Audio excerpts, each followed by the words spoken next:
मौलूद मुक़द्दस हयात अक़दस और फ़ाते अजल खुदाम यस्सू अल मसीह के नाम में आपकी सलामती हो। कल की वीडियो में हमने इस बात पर गौर किया कि अगर हमने यस्सू मसीह की खिदमत के किसी भी पहलू को प्रॉपर तौर पर, अच्छे तौर पर समझना है तो उसके लिए ज़रूरी है कि हम अहद अतीक की रोशनी में उन वाक़यात को देखें।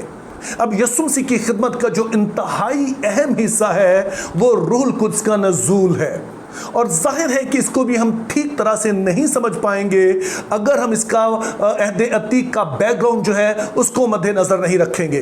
और फिर कल की वीडियो हमने इस बात पर भी गौर किया कि बनी इसराइल का मुल्क मिस्र से निकलना, कोई सीना तक आना और कोई सीना पर जो कुछ हुआ उसमें और बाला खाने के वाकयात में बड़ी गहरी ममासलत पाई जाती है, जो दरअसल इस बात की तरफ वाज़े इशारा है कि रूहुल कुद्स को हम नहीं समझ पाएंगे, उसकी खिदमत को नहीं समझ पाएंगे अगर हम अहद अतीक के इस वाक़े को मद्देनजर नहीं रखेंगे।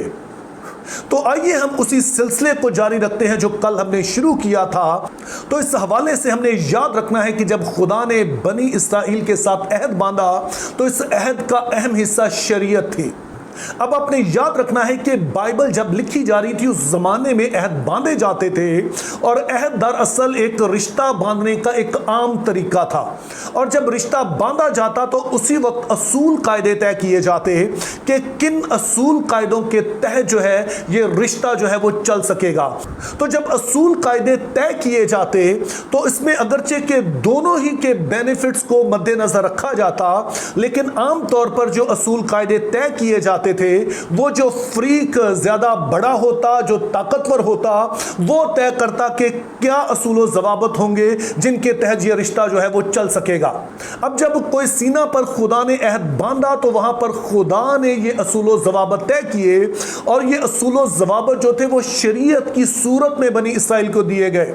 शरीयत के बारे में आपने दूसरी बात ये मद्देनजर रखनी है कि ये खुदा की मर्जी का इजहार है। यूं जब बनी इसराइल इन असूल ज़वाबित पर चलेंगे तो दरअसल वो खुदा की मर्जी में ढलेंगे।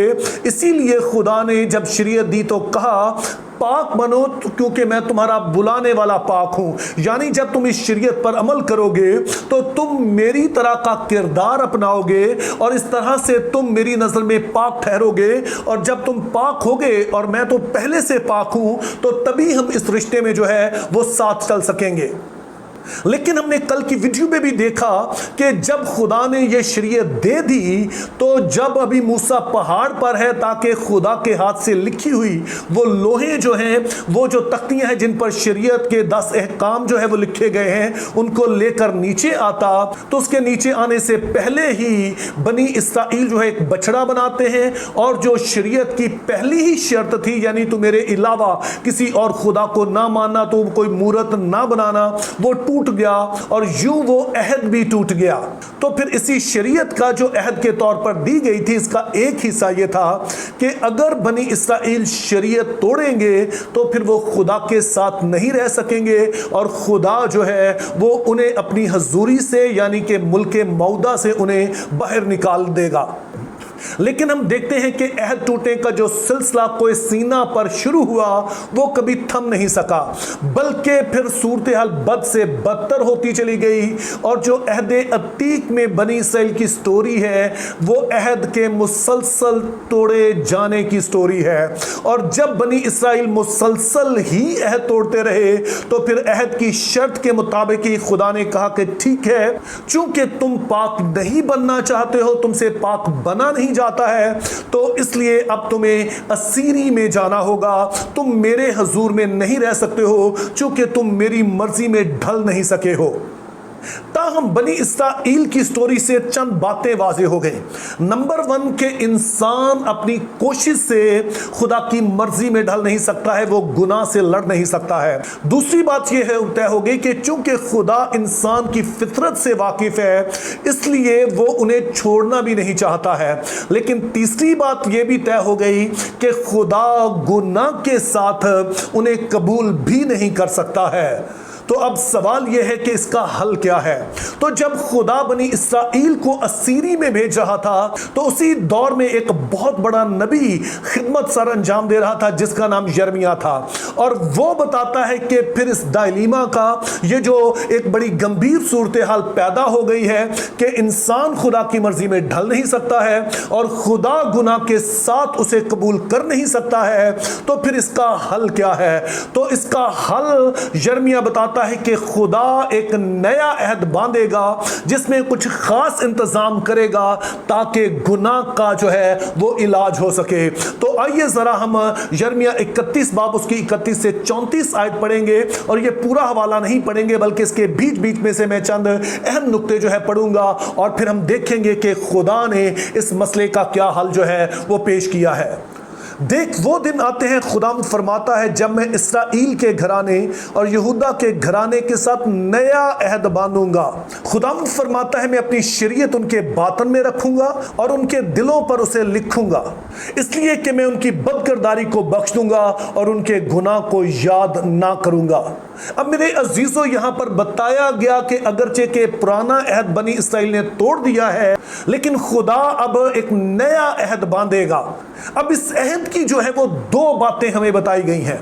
नंबर 1 तो बताया गया कि ये जो नया अहद होगा ये पुराने अहद से इस तरह से मुख्तलिफ होगा कि इसे तोड़ा नहीं जा सकेगा, यानी उनके गुनाहों का पहले से ही खुदा कोई इलाज करेगा।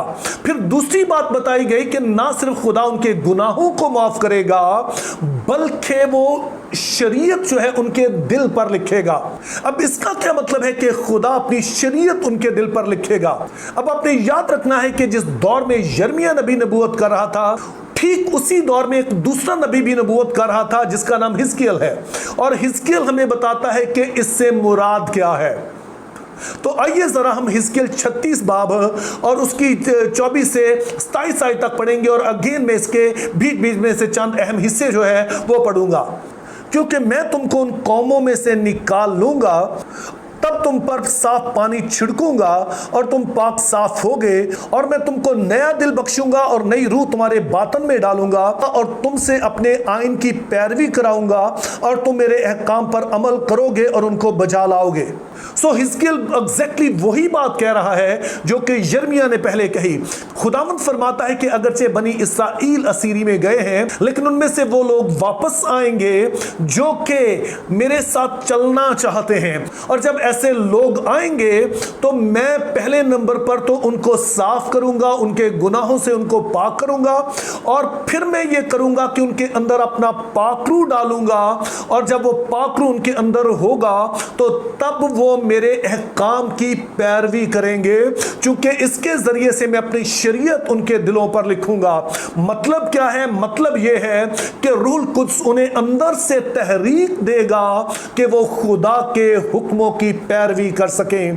तो अब सवाल यह पैदा होता है कि खुदा ने फिर यह कैसे किया।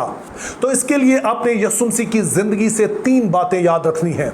पहले नंबर पर यीशु मसीह ने एक बेगुनाह जिंदगी गुजारी जिसमें उन्होंने कभी कोई गुनाह नहीं किया, और फिर दूसरी अहम बात यह है कि ईद फसह खाते हुए उन्होंने नया अहद इस तरह से बांधा कि उन्होंने उस प्याले के जो कि अंगूरों के शीरे का प्याला था उसे उठाया और कहा, यह प्याला मेरे खून में नया अहद है जो तुम्हारे गुनाहों की माफी के वास्ते बहाया जाता है। अब ये 2 बातें जो है यीशु मसीह की रास्तबाज जिंदगी और यीशु मसीह का हमारे गुनाहों के लिए जान देना इस बात के लिए था ताकि ना सिर्फ हमारे गुनाह माफ हो जाए बल्कि यीशु की रास्तबाजी जो है वो भी हमें मिल जाए। लेकिन यीशु मसीह ने ईद फसह की इस रात को सिर्फ यही नहीं कहा, उसके साथ यीशु मसीह ने कहा, मैं जाता हूं ताकि तुम्हारे लिए दूसरे मददगार को भेजूं। और क्यों ये मददगार चाहिए होगा? पौलुस रसूल फिर हमें बताते हैं, इसलिए ताकि हम गुनाहों के साथ लड़ सकें। यानी कि एक तरफ तो हमें गुनाहों की माफी भी मिल सके और दूसरी तरफ हमें कुव्वत भी मिल सके ताकि हम गुनाहों पर गलबा पा सकें। और यूं जब अहद अतीक की रोशनी में हम रूहुल कुद्स की खिदमत को देखते हैं तो सबसे बड़ा काम जो किया गया कि वो मसला जिसके सबब से बनी इसराइल अहद में कायम नहीं रह पाते थे, उस मसले को इस 2 कामों के वसीला से से, यानी यीशु मसीह ने जो कुर्बानी गुजरानी और यीशु मसीह ने जो कि रूहुल कुद्स भेजा, इसके वसीला से इसे हल कर दिया गया।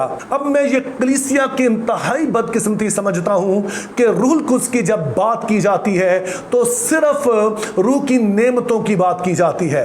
अब जो रूहुल कुद्स की नेमतें हैं ये बहुत ही अहम हिस्सा है रूहुल कुद्स की खिदमत का, लेकिन ये एक हिस्सा है। दूसरा जो बड़ा हिस्सा है, जो कि असल में मसला है, जिसके सबब से लोग खुदा के साथ नहीं चल पाते, उसके लोग बन के नहीं रह पाते हैं, वो गुनाहों पर गलबा है। तो मेरी दुआ है कि खुदा हमें रूहुल कुद्स की खिदमत को पूरी तरह से समझने और उसमें ढलने का फजल अता करे। Think biblically, live purposefully, have a very good day.